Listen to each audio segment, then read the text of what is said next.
అందరికీ నమస్తే. నేను మీ సర్దని. Welcome to Sarda's channel. ఇవాల్టి స్పెషల్ రెసిపీ టమాటోతోటి ఇలా పచ్చడి తయారు చేయండి. వారం రోజులు ఉంటుందని చేసుకుంటామా, పక్క రోజుకే అయిపోతుంది. అంత రుచిగా ఉంటుంది. ఇది వేడి వేడి అన్నంలోకి, అన్ని టిఫిన్స్‌లోకి ఇట్టే సెట్ అయిపోతుందండి. సూపర్‌గా ఉంటుంది. మరి ఆలస్యం చేయకుండా తయారీ విధానం చూద్దామండి. ముందుగా ఒక ఫ్రై ప్యాన్‌లో ఒక్క స్పూను ఆయిల్ వేసుకోవాలి.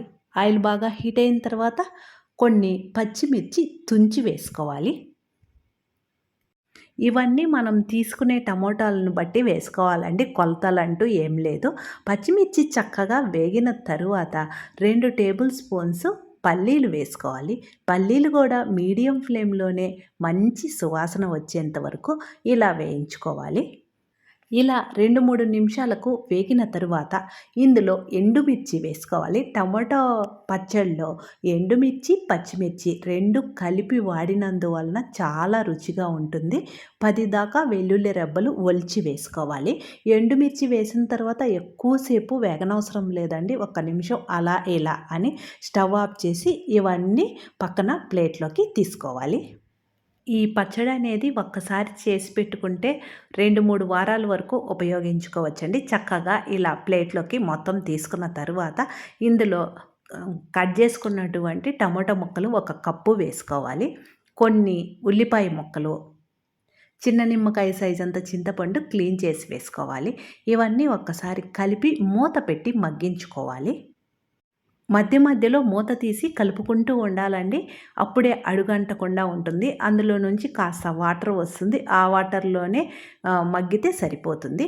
6, 7 నిమిషాలకి చూడండి చక్కగా అన్ని ముక్కలు మెత్తబడినవి. ఇలా అయితే సరిపోతుంది. స్టవ్ ఆఫ్ చేసి చల్లారిన తరువాత ఒక మిక్సీ జార్ తీసుకొని అందులో ముందు మనము వేయించి పెట్టుకున్నటువంటి పచ్చిమిర్చి, ఎండుమిర్చి, పల్లీలు ఉన్నాయి కదండీ! అవన్నీ వేసుకోవాలి. మొత్తం వేసుకున్న తర్వాత ఇలాంటి పచ్చళ్ళకంతా రాళ్ళ ఉప్పు వాడితే మంచి రుచిగా వస్తుందండి.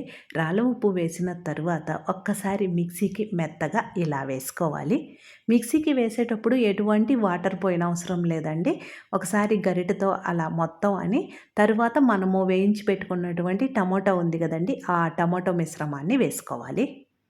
మొత్తం వేసిన తర్వాత మిక్సీకి మెత్తగా వేసుకోవాలి. ఇలా వేసుకున్నటువంటి పచ్చడికి పోపు పెట్టుకుంటే చాలా రుచిగా ఉంటుందండి. నేనైతే పోపు పెడుతున్నాను. పోపు కోసము ఒక ఫ్రై ప్యాన్‌లో 2 టేబుల్ స్పూన్స్ ఆయిల్ వేసుకోవాలి. ఆయిల్ బాగా హీట్ అయిన తర్వాత పోపు దినుసులు పచ్చిశనగపప్పు, మినపప్పు, ఆవాలు, జీలకర్ర చిటపటమన్న తరువాత తుంచిన ఎండుమిర్చి ముక్కలు, కాస్త కరివేపాకు వేసి చక్కగా వేగిన తరువాత స్టవ్ ఆఫ్ చేసి మనము మిక్సీకి వేసి పెట్టుకున్నటువంటి టమాటా పచ్చడి ఉంది కదండీ! ఆ పచ్చడి మొత్తం ఈ పోపులో వేసి ఒక్కసారి కలిపి చల్లారిన తర్వాత స్టోర్ చేసి పెట్టుకుంటే సరిపోతుంది. అంతేనండి. ఈసారి ఎప్పుడైనా పచ్చడి చేయాలి అనుకుంటే నేను చెప్పిన విధంగా చేసి చూడండి. చాలా రుచిగా ఉంటుంది. ఎలా వచ్చిందో కూడా కామెంట్ సెక్షన్‌లో తెలియచేయండి. ఇలా తయారు చేసుకున్నటువంటి పచ్చడి వేడి వేడి అన్నంలోకి, అన్ని టిఫిన్స్‌లోకి సూపర్‌గా ఉంటుంది. మన శారదాస్ ఛానల్ ఫస్ట్ టైం చూస్తుంటే మర్చిపోకుండా సబ్స్క్రైబ్ చేసుకోండి. శారదాస్ ఛానల్‌లో రుచికరమైన వంటల రెసిపీసే కాదండి, health tips, beauty tips, kitchen tips, unboxing videos, shorts అన్ని ప్లే లిస్ట్‌లో మీరు చూస్తూ ఉండండి. నేను వేరొక వీడియోతో మీ ముందుంటాను. Thank you.